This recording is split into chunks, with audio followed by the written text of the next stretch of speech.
Atos dos Apóstolos, capítulo de número 9. A palavra do Senhor nosso Deus diz assim: Saulo, respirando ainda ameaças e morte contra os discípulos do Senhor, dirigiu-se ao sumo sacerdote e lhe pediu cartas para as sinagogas de Damasco, a fim de que, caso achasse alguns que eram do caminho, assim homens como mulheres, os levasse presos para Jerusalém.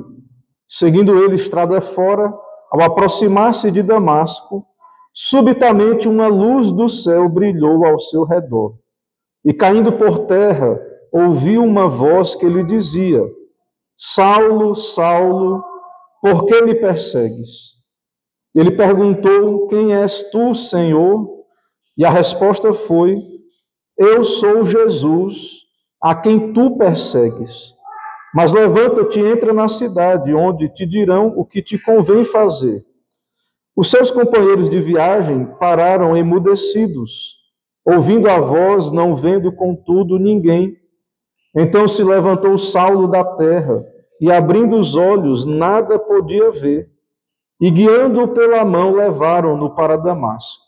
Esteve 3 dias sem ver, durante os quais nada comeu nem bebeu. Ora, havia em Damasco um discípulo chamado Ananias. Disse-lhe o Senhor numa visão: Ananias, ao que respondeu: Eis-me aqui, Senhor.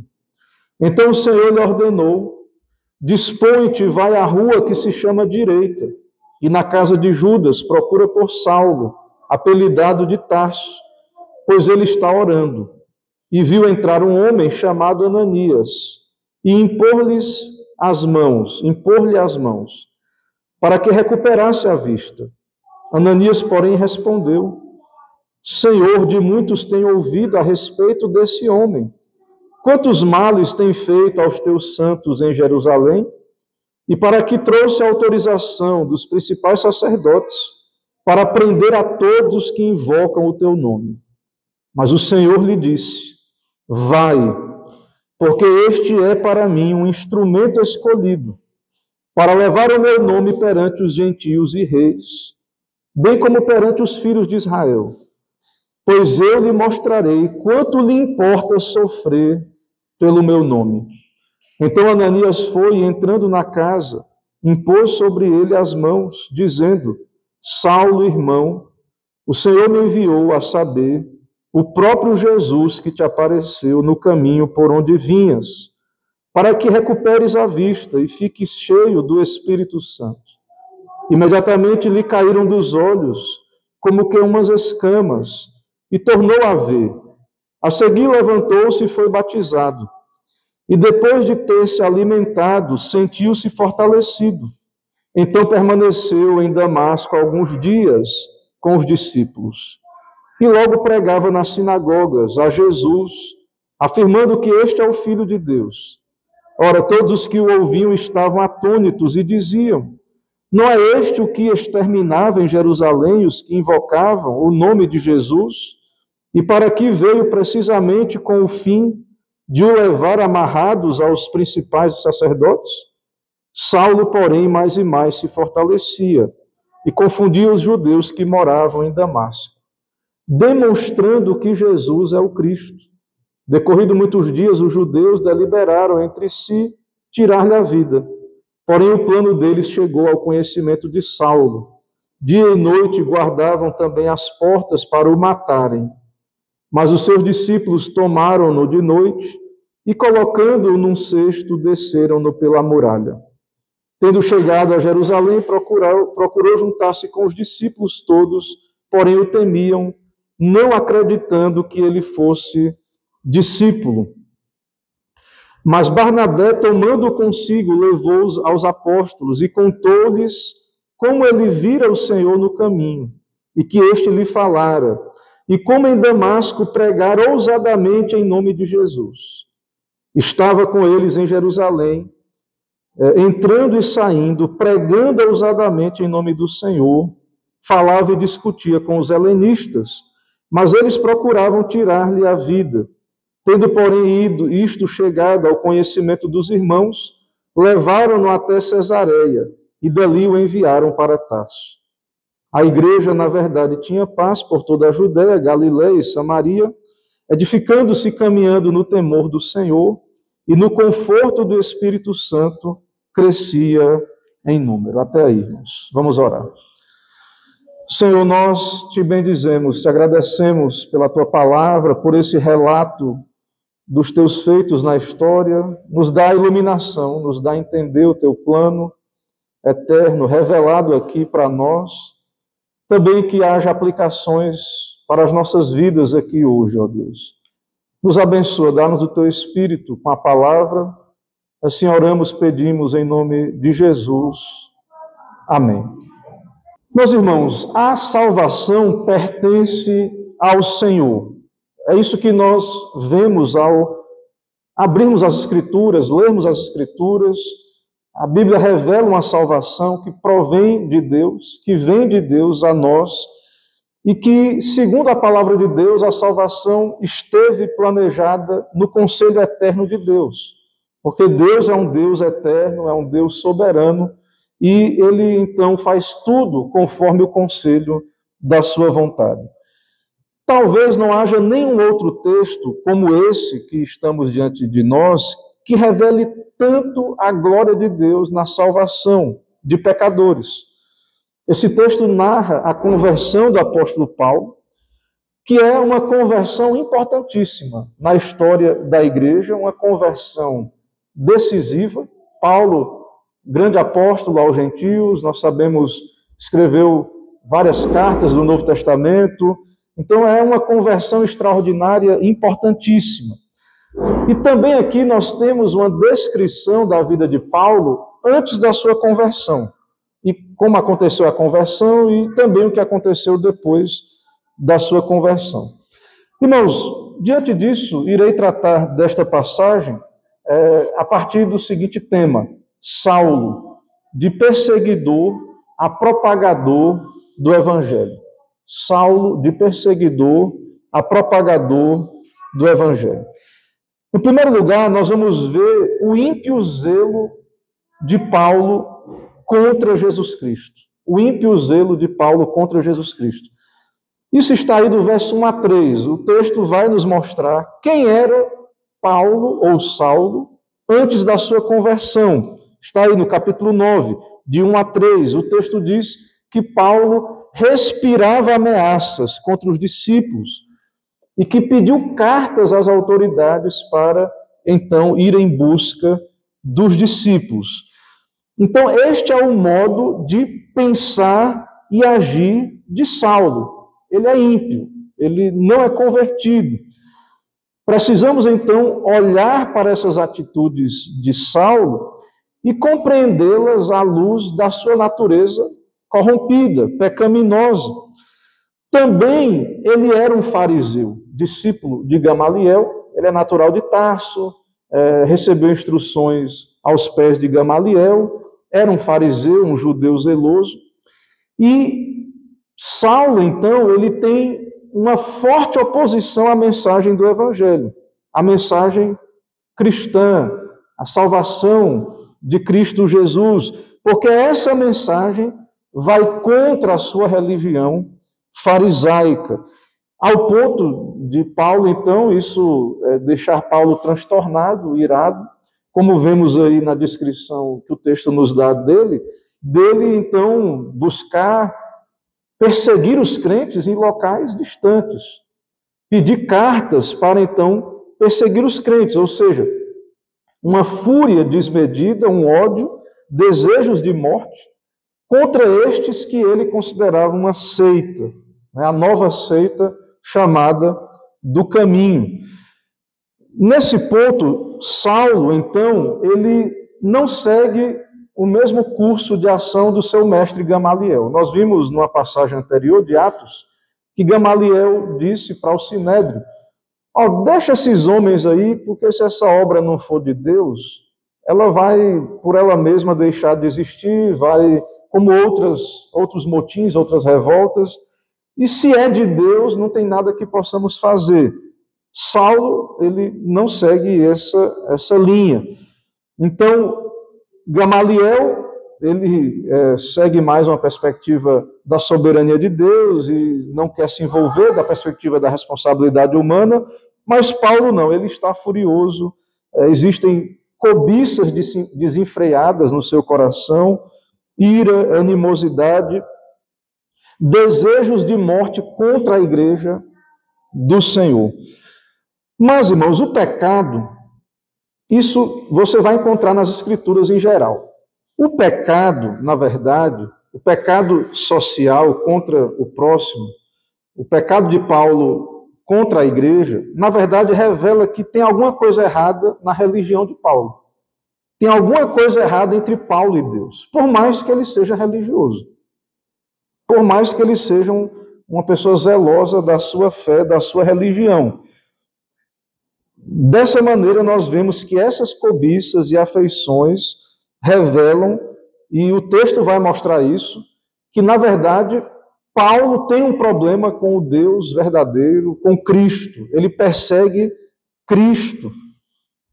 Ao perseguir a igreja, ao desejar a morte dos cristãos, na verdade, Paulo está indo contra o evangelho, que é o que está aí, irmãos.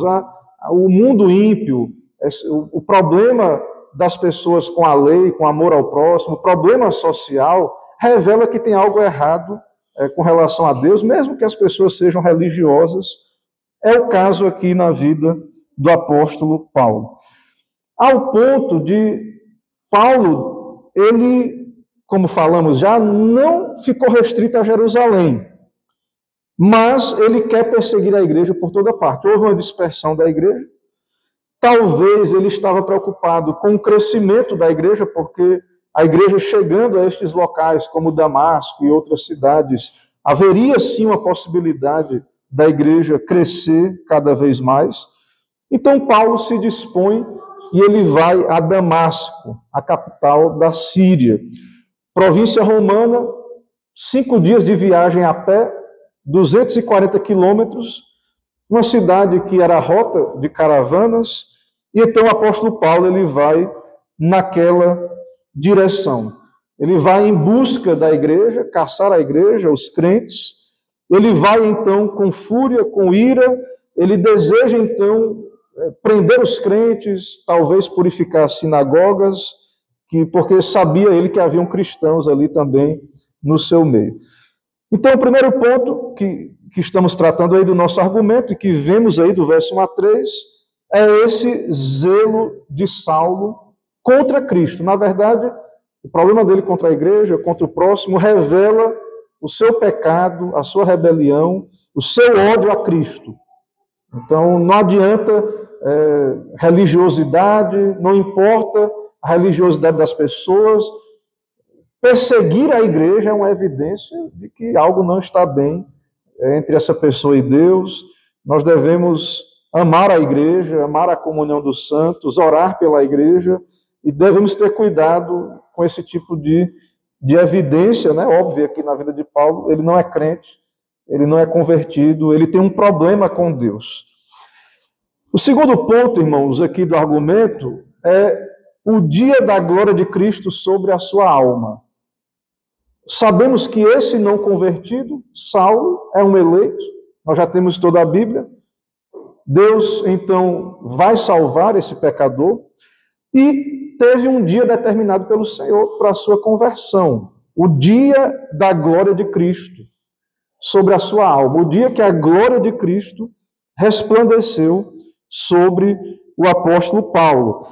Então, falamos aí até o verso 3, no verso 3 diz da sua viagem, que ele estava indo para Damasco, mas no verso 4 o texto diz que ele cai por terra. Ainda no verso 3, quando ele está a caminho, o texto diz que subitamente uma luz do céu brilhou ao seu redor. E no versículo 4 ele cai por terra e ele ouve uma voz: Saulo, Saulo, por que me persegues? Então algo extraordinário aconteceu na vida de Saulo. Irado contra a igreja, de viagem para Damasco, para prender os cristãos, algo extraordinário acontece.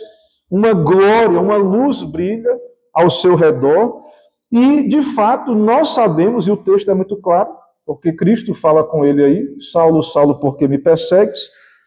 Saulo viu a glória de Cristo. Do mesmo modo que Estevão, a quem ele consentiu na morte, ao morrer, levantou os olhos e os céus abertos, e Estevão viu Cristo em pé à destra do Pai. Agora, Saulo, ele vê a glória de Cristo como uma luz mais brilhante do que o sol. Os seus companheiros também viram algo, mas não perceberam exatamente o que é. Meus irmãos, então, aí no verso 4, nós temos essa conversão dramática do apóstolo Paulo. Talvez uma das conversões mais dramáticas, das quais temos notícia, alguém que não estava buscando a Deus, não estava buscando ir a uma igreja, ou querendo, né, digamos assim, apesar de que ele achava estar servindo a Deus, né? Mas no fundo, nós sabemos que, e Cristo fala, ele está indo contra Deus, ele está perseguindo o Senhor Jesus Cristo. E mesmo assim, o Senhor se revela a Saulo, Cristo se revela a Saulo, e sabemos e vimos aí no texto, ele é convertido à graça de Deus, em plena perseguição à igreja, em plena perseguição a Cristo e a sua doutrina. Esse homem vê a glória de Deus, Jesus Cristo se revela ao apóstolo Paulo, a Saulo aqui no caso, ele ouve o Senhor falar, e o que é que ele ouve Deus falar? Ele ouve: Saulo, por que você me persegue? Saulo, você acha que está perseguindo os crentes, a igreja? Mas a verdade é a mim. Na verdade, ele fica meio desnorteado, ele não sabe logo do que se trata. Ele pergunta, né? Quem és tu, Senhor? Mas ele percebe ali, usa o termo Senhor. Quem és tu, Senhor? Então, Paulo, ele recebe essa revelação da glória de Cristo. Cristo fala para ele.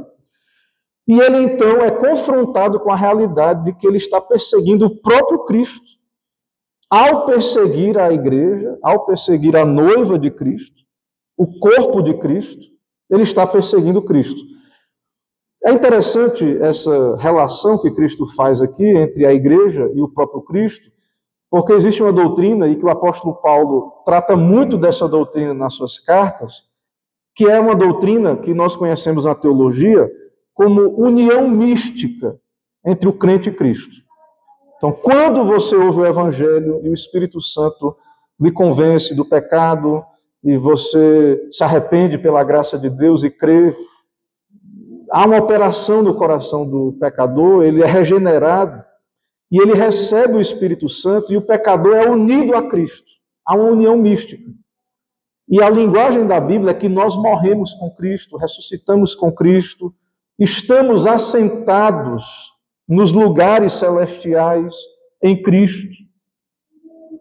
De tal maneira que, quando Paulo persegue os crentes, os filhos de Deus, ele está perseguindo o corpo de Cristo, a noiva de Cristo, o próprio Cristo, porque estes estão unidos a Cristo. Veja o perigo, né, desses que perseguem a igreja.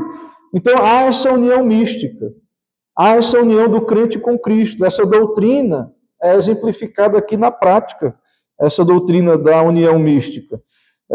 E perceba que, assim como Paulo está perseguindo a igreja ou rejeitando os discípulos, assim também Jesus ele disse em outro momento que quem vos recebe, a mim me recebe, e quem vos rejeita, de alguma maneira, quem não aceita a mensagem bíblica, os verdadeiros discípulos do Senhor, na verdade, essa rejeição dos cristãos, ou do cristianismo, ou da cristandade, ou da igreja, isso que está acontecendo aí hoje, né? Esse ódio ao cristianismo, isso, irmãos, não é algo aleatório. De fato, há, então, uma rejeição do próprio Cristo quando você percebe essa perseguição à igreja e aos cristãos, é porque há, de fato, uma animosidade, uma rejeição do próprio Senhor Jesus Cristo. Então, aqui no texto nós vemos que Paulo, ele tem um problema com o Senhor Jesus Cristo, contra o próprio Deus, a quem ele persegue ou combate, mas ele foi rendido em seu caminho. Ele é humilhado, quebrantado, convertido, e agora ele está consciente de que está na presença do Rei dos Reis, do Senhor dos Senhores, do Messias prometido a Israel, e que esse Salvador é Jesus Cristo, a quem ele estava perseguindo. Jesus diz claramente para ele: eu sou Jesus. Esse Jesus a quem tu persegues. Jesus dos cristãos, Jesus de Nazaré. Porém, Cristo, então, dá ordens a Paulo. Pela linguagem toda percebemos, há uma conversão, ele está diante do Senhor, e então logo ele é ordenado a tomar ações e agir como um discípulo, que agora é, pois ele se converteu. Então Paulo é confrontado, ele é humilhado, Estevão estava certo, os cristãos estão certos, Jesus de fato é o Salvador, Jesus morreu, ressuscitou, Jesus está à destra de Deus, e Paulo então é confrontado com tudo isso, e que o que ele faz à igreja, ele está fazendo contra Cristo. Saulo então é subjugado, quebrantado. Então aí está a conversão desse homem, desse inimigo da igreja, perseguidor, e agora ele é um discípulo, e aí o próximo ponto que iremos tratar é este. O terceiro ponto é a nova vida do discípulo, do discípulo que, além de convertido, veremos aí, Paulo ele é chamado também para o apostolado. Então, Paulo, há um processo de conversão, aí, claro, há uma conversão abrupta, mas há um processo no sentido em que Deus vem tratando com Paulo, isso também, eu creio, fica evidente, comentaremos um pouco mais sobre isso na sequência, mas o fato é que Deus trabalhou no coração deste homem, chegou o dia de Deus na sua vida, o dia pontual, após esta obra de Deus em sua alma, e agora este homem é crente, agora ele é discípulo, e imediatamente ele passa a obedecer, ainda não pode fazer muita coisa porque perdeu a visão, mas logo mais na frente ele começa a pregar Jesus e obedecer ao Senhor, e também recebe a comissão apostólica. É batizado e tudo mais, que o discípulo deve fazer e obedecer. Então nós veremos aí no terceiro ponto a nova vida do discípulo. No versículo de número 7, então o Senhor diz para ele: entra na cidade, te dirão o que convém fazer. Então Paulo é orientado a entrar na cidade. Ele está cego, o texto diz que ele está cego, esteve 3 dias sem enxergar, 3 dias, tudo indica o Senhor o deixou para refletir durante esses 3 dias sobre esses acontecimentos. E que mudança, irmãos, dramática.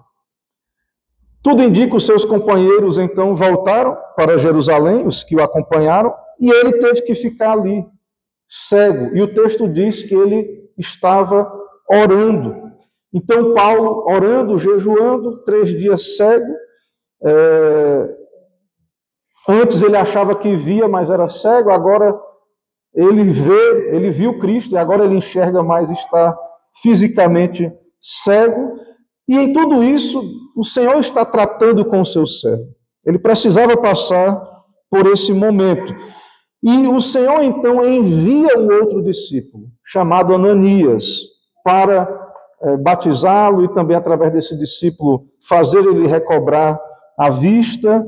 Então, tudo isso nós vemos aí. Ananias recebe uma ordem do Senhor, no verso 13 a 14, nós temos aí a ordem. Ananias obedece essa ordem. Ananias resiste a princípio, porque Paulo é um perseguidor da igreja, mas o Senhor diz para Ananias: não, Ananias, vai, porque Saulo, este homem é um instrumento escolhido para levar o meu nome perante gentios e reis. E também ele haverá de sofrer por causa do evangelho. Então Ananias obedece, Paulo é convertido, Paulo então é batizado na sequência, E é dito aí que Paulo, então, será esse instrumento apostólico, esse instrumento escolhido para pregar o evangelho perante gentios e reis. No verso 17, aí temos o encontro de Ananias com Saulo, ele ora, então ele recebe, ele ficou cheio do Espírito, caiu escamas ali dos seus olhos, ele voltou a ver, se alimentou, e mais na frente o texto diz que Paulo já começa a pregar o evangelho. Então, de perseguidor da igreja, o seu ódio a Deus, a Cristo, conversão, agora um discípulo do Senhor, unido à igreja, batizado, e Paulo então começa a pregar e confundir aquelas pessoas que acompanhavam a sua pregação. Como é que pode este homem que perseguia a igreja agora pregando o evangelho? E aquele que infligia sofrimento sobre a igreja, agora ele passa a sofrer por causa do evangelho. Isso você vai ver do verso 20 em diante, ele começa a pregar nas sinagogas, ele confunde os judeus, ele é fortalecido, depois ele é perseguido ali em Tarso, ali, ele é perseguido em Damasco, perdão, ele tem que fugir de noite dentro de um cesto pela muralha, e então temos todos esses eventos aí, e apesar de tudo isso, a igreja ela é fortalecida. Irmãos, diante de tudo isso, então vamos trazer ainda algumas aplicações para as nossas vidas nessa tarde. Essa conversão, então, é muito famosa, ela é importantíssima para a igreja, como já afirmamos, mas muitos hoje, nessa era secular, não acreditam em fé, em religião, em coisas espirituais. Muitos acham que Paulo teve uma crise, talvez um ataque epilético. As ciências humanas pensam assim, ciências da religião, psicologia da religião, muitas vezes pensam dessa maneira, mas é muito claro para nós, irmãos, esse homem viu a glória de Cristo. A graça operou no seu coração. Aqui na vida de Paulo nós temos exemplificado tudo aquilo que nós vemos na sua doutrina e que vemos na Bíblia. A eleição de Deus, a graça que no dia de Deus para esse homem foi irresistível, embora ele recalcitrou contra os aguilhões, embora ele resistiu de certo modo, ele perseguiu a Cristo, mas no dia que Deus determinou salvá-lo, isto aconteceu pela graça de Deus. Cristo se revelou a ele, ele viu a glória de Cristo e a sua vida mudou completamente. Ele de perseguidor, agora propagador do Evangelho. E isso, irmãos, reforça aquilo que nós aprendemos de toda a Bíblia, que a salvação vem de Deus. O apóstolo Paulo, a conversão dele é um exemplo dessa eleição, dessa graça, de que é uma iniciativa de Deus, de que Deus elege, de que Deus vem aos pecadores pela palavra, pelo Espírito, que Deus tem a iniciativa na salvação, de que a salvação é por livre graça de Deus, e que Paulo ele não estava buscando a Deus no sentido positivo, ele estava indo contra Deus, ele estava em inimizade contra Deus, odiando a igreja, e nesse caminho ele foi salvo. Isso mostra, então, que é graça, irmãos, que não houve uma preparação ou boas obras da parte de Saulo. O que houve ali foi a graça de Deus. No tempo de Deus, esse homem foi regenerado e convertido. Então, não é por nada que fazemos. Tudo isso exemplifica aquilo que cremos e pregamos sobre a eleição e a graça do Senhor. Também vemos aqui esse milagre de Cristo, Cristo ressurreto. Milagre de Cristo para a sua igreja. E vemos que, mesmo que o homem esteja no seu pior estado, Deus é soberano sobre a salvação. Paulo, então, perseguidor da igreja, ele mesmo diz, sou o principal dos pecadores, mais à frente, lá nas pastorais, nas cartas pastorais. Então, Deus salvou esse grande pecador. E tudo isso por meio de Cristo, em contemplar a glória de Cristo, isso transformou a sua vida. E essa conversão, no caso de Paulo, também tem conexão com o seu chamado apostólico. Sabemos que Cristo o separa para essa função apostólica de pregar o Evangelho. Era necessário que ele visse a Cristo, e é uma marca dos apóstolos, uma característica dos apóstolos. Paulo, então, ele viu Cristo ressurreto e, por isso, tem a credencial para ser uma testemunha desse Cristo ressurreto. E tudo isso também pela graça de Deus, né? Pela graça de Deus salvo, pela graça de Deus chamado para ser apóstolo de Cristo Jesus. É claro, irmãos, que não é só a questão externa que determina a conversão de Paulo aqui. Os outros acompanhantes de Paulo na viagem não se converteram. Muitas pessoas que viveram na época que Cristo esteve nessa terra, conviveram com Jesus Cristo, não se converteram. Quantos judeus que não se converteram e outros que conviveram com Cristo? Então, claro que Deus se revela, Ele envia a sua palavra, o seu Espírito, mas houve uma obra da graça interna, no coração. Houve uma regeneração, uma conversão genuína. Então, muitos viram a glória de Cristo externamente e não foram salvos. Mas Saulo contemplou a glória de Cristo da maneira correta, espiritual, digamos assim. E o que eu quero dizer aos irmãos, sim, houve um dia da conversão de Paulo, ou de Saulo. Mas não nos deixemos levar por um pensamento leviano, porque muitos, ao ouvir a doutrina da eleição, ao ver a conversão de Paulo, talvez achem que a conversão é uma coisa muito fácil, então a pessoa vive no pecado e aí tem a eleição mesmo, e no dia que Deus quiser, Deus vai lá e converte um pecador. E muitos, então, desejam esse tipo de conversão dramática e muitas vezes usam isso como desculpas para viver no pecado, e se Deus quiser, Ele vai lá e me converte, ou alguma coisa desse tipo. Irmãos, a conversão do apóstolo Paulo, de fato, não é uma desculpa para esse tipo de pensamento. Deus vai lá me converter e eu vou pecar mesmo e viver de qualquer maneira. Não, veja que o texto nos mostra, e Cristo, quando se revela a Paulo, ele diz: dura coisa é para ti recalcitrares contra os aguilhões. Então lembre que Paulo ele era judeu, ele cresceu ouvindo as sagradas letras. Israel, por mais que Paulo era um fariseu, é o povo de Deus do Antigo Testamento, representa a igreja da antiga aliança.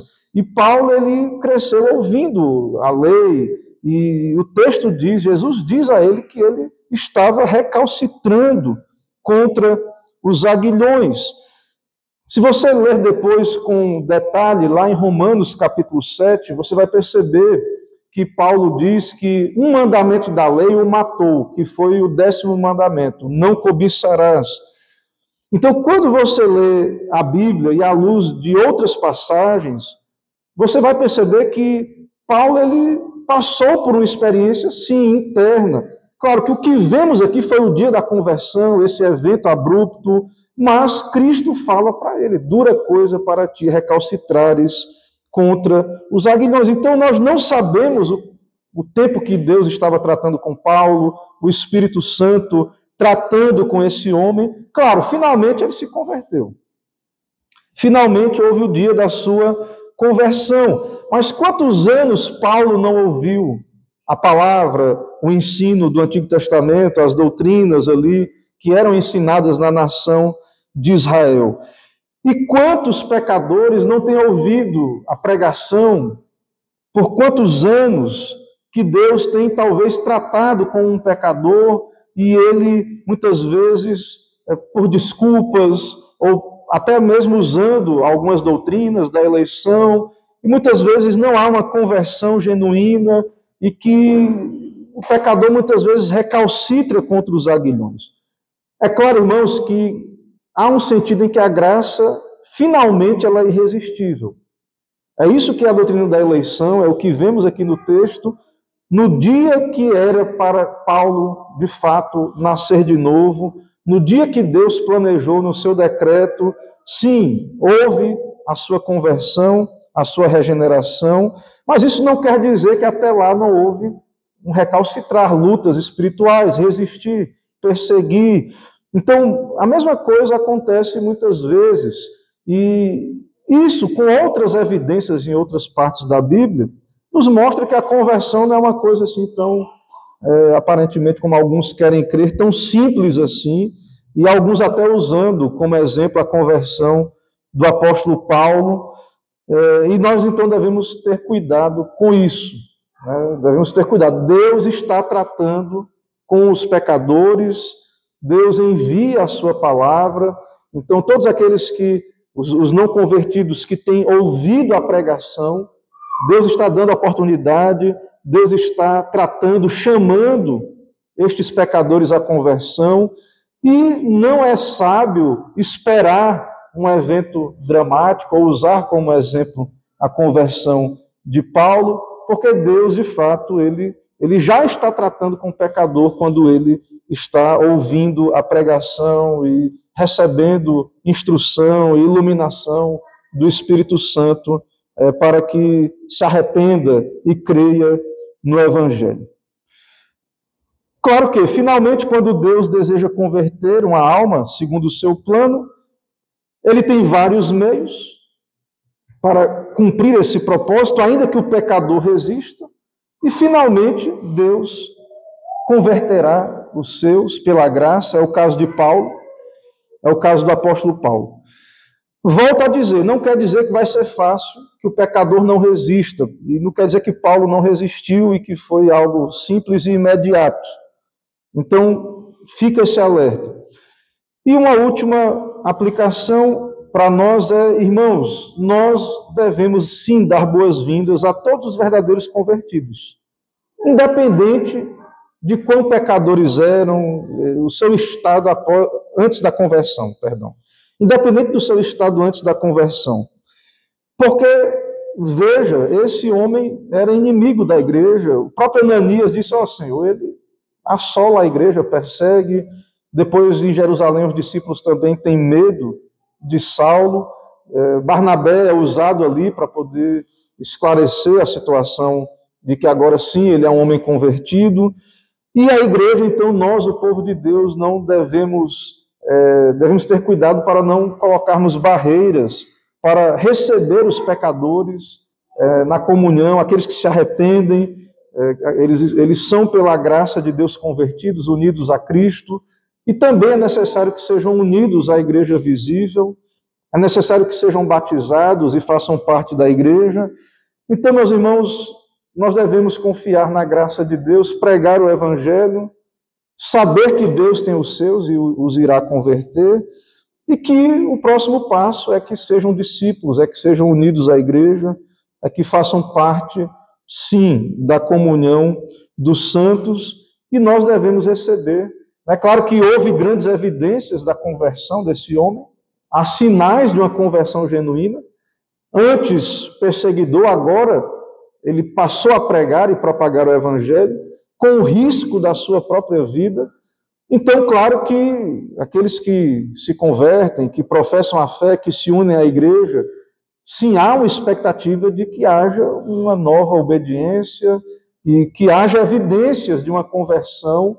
Então, havendo arrependimento e fé e evidências de uma nova vida, a igreja, claro, deve acolher, e nós devemos fraternalmente acolher esses irmãos. É o caso de Paulo, é o caso de muitos que se arrependem e são unidos à igreja. Irmãos, que o Senhor nos abençoe, então, que o Senhor nos ilumine, nos dê sabedoria para compreendermos estas coisas e que possamos, então, ter a sua palavra guardada em nosso coração. Amém. Vamos orar, oremos ao Senhor. Senhor, nós te agradecemos, ó Deus, pela tua palavra, por esse momento de ouvir a exposição da mesma. Ó Deus, abençoa a tua igreja, abençoa o teu povo, nos dá a compreender essa redenção, na medida do possível a nós, essa grande salvação, ó Deus, a tua eleição, entender, ó Deus, que há uma obra da graça no coração, que o Senhor opera quando o Senhor está tratando com pecadores. Também há o dia da conversão ou da regeneração, especialmente, que leva o homem a se converter, e que após isso, ó Deus, há sim uma nova vida e uma vida de obediência, que inclui estar unido à igreja, ser batizado e servir em obediência ao Senhor Jesus. Abençoa, ó Deus, a pregação do teu evangelho aqui em Braga, em toda parte, ó Deus, desse mundo onde o Senhor tem enviado a tua palavra. Ó Deus, que o Senhor converta aqueles que o Senhor determinou antes da fundação do mundo e que, de fato, a instrução do teu evangelho possa alcançar os perdidos. É no nome de Jesus que oramos e te agradecemos. Amém.